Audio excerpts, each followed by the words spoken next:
శ్రీమాత్రే నమ. జయ గురు దత్తాత్రేయ నమ. ఈ వీడియోలో మనం మీనరాశి వారికి ఫిబ్రవరి 16 నుంచి 22 మధ్యలో జరుగుతున్నటువంటి వార ఫలాలు పరిశీలించినప్పుడు ఈ వారం అంతా కూడా 3 గ్రహాలు 12వ స్థానంలో సంచరించడం జరుగుతుంది. అంటే మనం గత జన్మలో చాలామందికి రుణపడి ఉంటే, అంటే అప్పులు చేసి చెల్లించకుండా ఉన్నా, ఇతరుల మీద ఆధారపడి ఆ రుణం తీర్చుకోకుండా ఉన్నప్పుడు ఈ జన్మలో ఎక్కువ గ్రహాలు 12వ స్థానంలో ఉండగా జన్మించడం జరుగుతూ ఉంటుంది. సో దానివల్ల ఈ జన్మంతా కూడా ఇతరుల బాధ్యతలు మనం మోస్తూ, ఏదో అప్పులు చేస్తూ, దానికి వడ్డీలు కడుతూ, మీరు చేసిన అప్పులే కాకుండా మీ కుటుంబ సభ్యులు చేసిన అప్పులు కూడా మీరే తీర్చవలసి ఉంటుందన్నమాట. మరి అది జన్మజాతకంలో అలాగ ఉన్నప్పుడు జరుగుతూ ఉంటుంది. మరి గోచారంలో 12వ స్థానంలో గ్రహాలు వచ్చినప్పుడు ఈ జన్మలో చేసినటువంటి రుణాలు ఏవైనా ఉంటే అవి చెల్లించవలసి ఉంటుంది. ఆ రుణాన్ని చెల్లించకపోతే పెద్దగా జీవితంలో అభివృద్ధి అన్నది ఉండదు. అంటే ఈ సమయంలో మనకి అప్పుడప్పుడు హెచ్చరిస్తూ ఉంటాయి. 12వ స్థానంలో వచ్చినటువంటి గ్రహాలు ఆ రుణాన్ని గుర్తు చేస్తూ ఉంటాయన్నమాట. అంటే రుణం అన్నది ఏంటంటే పితృరుణం, మాతృ రుణం, భార్య రుణం, పిశాచ రుణం, గురు రుణం, ఏ రుణమైనా ఉంటుంది. బట్ కానీ ప్రస్తుతం వ్యయస్థానంలోకి శని రవి రావడం వల్ల అది పితృరుణంగా చెప్పడం జరుగుతూ ఉంటుంది. సో మరి గత జన్మలలో అటువంటి రుణం ఏమైనా ఉంటే మరి ఈ జన్మలో ఆ రుణం తీర్చుకోవలసి దానికి గుర్తుగా ఇప్పుడు మీ 12వ స్థానంలోకి ఈ శని రవి రావడం జరుగుతుంది. అంటే దీనివల్ల ఏంటి ప్రాబ్లం అంటే ఉద్యోగంలో పెద్దగా అభివృద్ధి ఉండదు. ఎన్ని అర్హతలు ఉన్నా సమయానికి వివాహం జరగకపోవడం, ఉద్యోగం రాకపోవడం, సంతానం యొక్క అభివృద్ధి లేకపోవడం జరుగుతూ ఉంటుంది. సో అందువల్ల ఏంటంటే మరి ఈ సమయంలో దాన్ని తీర్చుకునే ప్రయత్నం, అంటే ఈ రుణాన్ని తీర్చుకునే ప్రయత్నం చేయాలి. అంటే దానికి ప్రస్తుతం ఉన్నటువంటి తండ్రి గారికి సేవ చేయడం వల్ల కానీ, వారికి కావాల్సినటువంటి సదుపాయాలు సమకూర్చడం కానీ, లేదా విధి విధానంగా గోశాల దర్శించడం కానీ, గోవులకి సేవ చేయడం వల్ల ఆ రుణం నుంచి బయటపడతారు.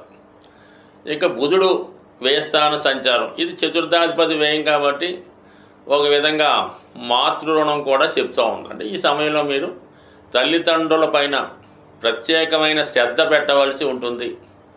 వారికి ఏమైనా అనారోగ్య సమస్యలు కానీ, ఆర్థిక సమస్యలు కానీ ఉంటే అవి ముందు పరిష్కరించవలసి ఉంటుంది. వారి కష్టాలు మీ కష్టాలుగా స్వీకరించి వాటి మీద ఎక్కువగా శ్రద్ధ పెట్టడం వల్ల ఒక విధమైనటువంటి అభివృద్ధి మీకు రావడం జరుగుతూ ఉంటుంది. ఇక లగ్నంలో శుక్రుడు ఉన్నాడు వచ్చినప్పటికీ కూడా అక్కడ రాహు ఉండడం వల్ల ఏంటంటే ఆ సౌకర్యాల్ని అనుభవించలేకపోతూ ఉంటారు. అంటే మంచి సౌకర్యాలు ఉన్నా, ఒక మంచి కారు ఉన్నా, ఒక మంచి భార్య ఉన్నా, ఒక మంచి గృహం ఉన్నా, గృహం అంతా కూడా సెంట్రల్ ఏసీ ఉన్నా కూడా దాన్ని మీరు అనుభవించలేకపోతూ ఉంటారు. ఏదో ఒక లోపం వల్ల కారు షెడ్లోనే ఉంటుంది, మీరు ఎక్కడో బయట పడుకోవడం జరుగుతూ ఉంటుంది. ఈ విధంగా జరిగే సూచనలు ఉంటాయి. కాబట్టి ఏదైనా కొన్ని దాన్ని సరిదిద్దుకునే ప్రయత్నం చేసుకోవాలి. అయితే గురువు 3వ స్థానంలో ఉండడం వల్ల మీరు చేయవలసిందల్లా ఒక మంచి గురువుని ఆశ్రయించి వారు చెప్పిన విధానం, చెప్పిన ప్రకారం నడుచుకోవడం మంచిది. అంటే ఒక విధంగా మీరు కూడా అందరినీ మంచి సలహాలు ఇస్తుంటారు, అందరికీ మంచి మార్గంలో పెడుతుంటారు. అయితే చాలా వరకు మీరు చెప్పినవి మీరు పాటించకపోవడం వల్ల కూడా కొంతవరకు మీ యొక్క ప్రస్తుత స్థితికి కారణం అవడం జరుగుతూ ఉంటుంది. కాబట్టి మీరు వ్యక్తిగతంగా కూడా మీరు ఇతరులకు చెప్పినవి మీరు కూడా పాటించడం మంచిది. బట్ ఏదైనా చతుర్థంలో ఉన్నటువంటి కుజుడు, ఇప్పుడు ప్రస్తుతం వ్యయంలో ఉన్నటువంటి గ్రహాలు, మీరు ఈ సమయంలో మీరు ఏదైనా ఒక సొంత స్థిరాస్తి కొనుక్కోవడానికి కానీ, ఒక గృహం ఆస్తి కొనుక్కోవడానికి చాలా వరకు అవకాశం ఉంది.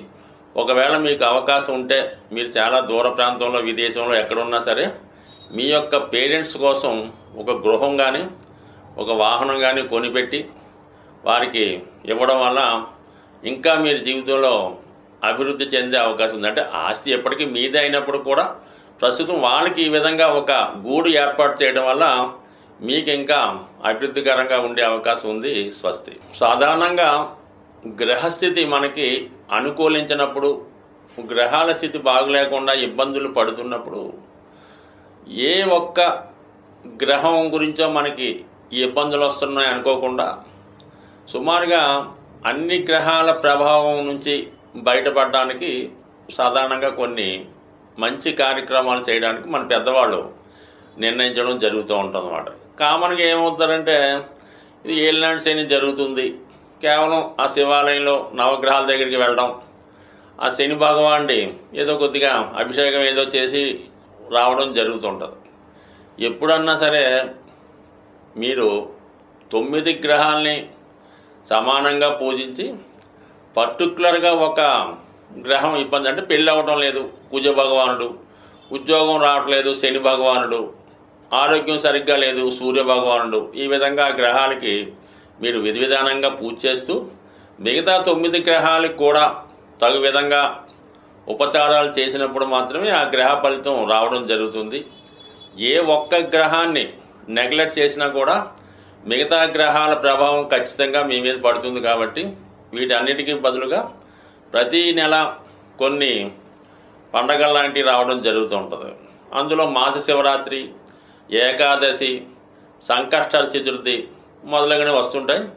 అవి విధి విధానంగా ఫాలో అవ్వడం వల్ల ఏ గ్రహాలు అన్ని గ్రహాలు కూడా మీకు సమానమైనటువంటి ఫలితాన్ని ఇవ్వడం జరుగుతుంటుంది. మరి ఇప్పుడు మనకి ఈ వారం ప్రారంభంలో 16వ తారీఖున వస్తున్నటువంటి ఈ సంకష్టాల చతుర్థి రోజు విఘ్నేశ్వరుడి యొక్క అభయం ఉంటే, విఘ్నేశ్వరుడి యొక్క అనుగ్రహం ఉంటే సమస్త గ్రహాలు అనుకూలించాలని ఈ శివపార్వతులు మరి విఘ్నేశ్వరుడికి ఇచ్చినటువంటి వరం. కాబట్టి ఈ సంకష్టాల చతుర్థి పూజ చేయకుండా మీరు మాస శివరాత్రి చేసినా ఫలితం ఉండదు, ఏకాదశి చేసిన ఫలితం ఉండదు, మహాశివరాత్రి అన్నా ఫలితం ఉండదు. అందుకని ముందుగా మరి ఈ నెలలో వస్తున్నటువంటి మహాశివరాత్రి యొక్క పుణ్యఫలం మీకు సంపూర్ణంగా దక్కాలంటే రేపు వచ్చినటువంటి సంకష్టాల చతుర్థి రోజు విఘ్నేశ్వరుడి యొక్క అనుగ్రహం కోసం వీలైనంత వరకు మీరు సొంతంగా కూడా చక్కగా వినాయకుడి ఫోటో ముందు గరికతో అర్చన చేసి మీకు వచ్చినటువంటి వినాయకుడు నామాలు చక్కగా చదివి దానికి ఒక బెల్లం ముక్క నైవేద్యంగా పెట్టి పూజ చేసుకోవచ్చు. అవకాశం ఉన్నవాళ్ళు మరి ఆలయంలో మరి ప్రదోష వేళ విఘ్నేశ్వరుడికి చేస్తున్నటువంటి అభిషేకంలో పాల్గొనడం జరుగుతూ ఉంటుంది.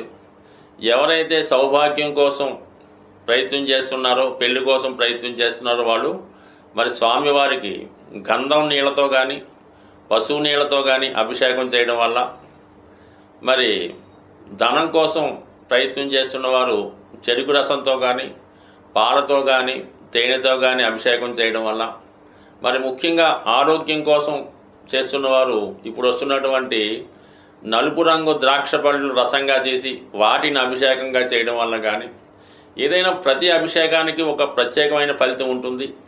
ఏదైనా ఇందులో భక్తి ఇంపార్టెంటు.